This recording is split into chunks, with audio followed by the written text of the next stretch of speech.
ಮಾಡೋದೆಲ್ಲ ಒಳೊಳಗೆ ಮಾಡಿ ಇವಾಗ ಏನು ಗೊತ್ತಿಲ್ದಾಗೆ ಎಲ್ರ ಮುಂದೆ ನಾಟಕ ಮಾಡ್ತಾ ಇದೀಯಾ? ಆದ್ರೂ ಸರಿ, ಅತ್ತೆ ಕಂಡಿಡಿದ್ರು ನೋಡಿದ್ರಾ? ಬಾಯಿ ಮುಚ್ಕೊಂಡಿರ್ತೀಯ? ನಾನೇನ್ ಮಾಡ್ದೆ ಅಂತ ನನಗಂತ ಇದ್ದೀರಾ? ಈ ವಿಷಯದಲ್ಲಿ ನಿನ್ ಕೈವಾಡ ಇಲ್ಲ ಅಂತಂದ್ರೆ ಅತ್ತೆ ಕೈಯಲ್ಲಿ ಅಷ್ಟು ಟ್ಯಾಬ್ಲೆಟ್ಸ್ ಹೇಗ್ ಬರುತ್ತಮ್ಮ? ಅಕ್ಕ, ನಾನಾಗ್ಲಿ ನನ್ನ ಹೆಂಡತಿ ಆಗ್ಲಿ ನಿಂಗೆ ಏನಾದ್ರು ಮೋಸ ಮಾಡಿದೀವ? ನಿನ್ ತಂಟೆಗೆ ಏನಾದ್ರು ಬಂದಿದೀವ?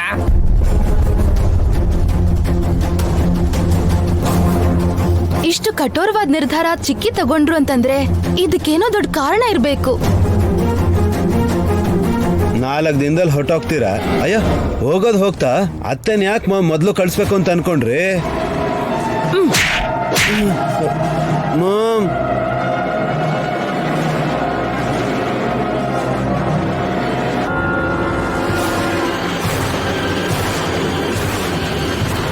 ಬಾಯ್ಗ್ ಬಂದ ಹಾಗೆ ಮಾತಾಡಿದ್ರೆ ನನ್ನ ಅಂದೋರ್ ಎಲ್ರ ಕೆನ್ನೆನೋ ಹೀಗೆ ಊದಿಸ್ಬಿಡ್ತೀನಿ.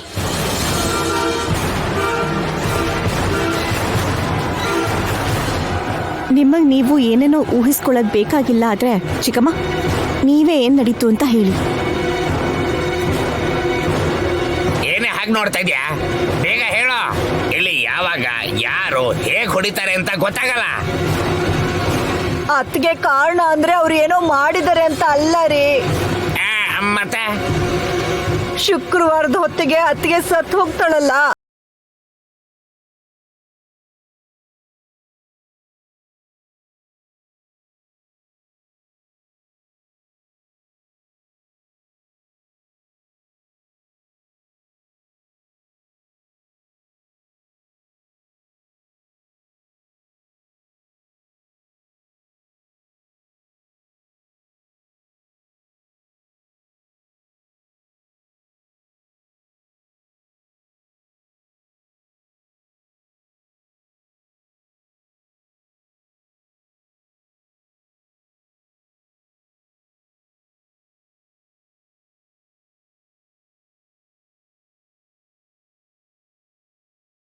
ಮಾಡಕ್ ಹೊರಟೆ.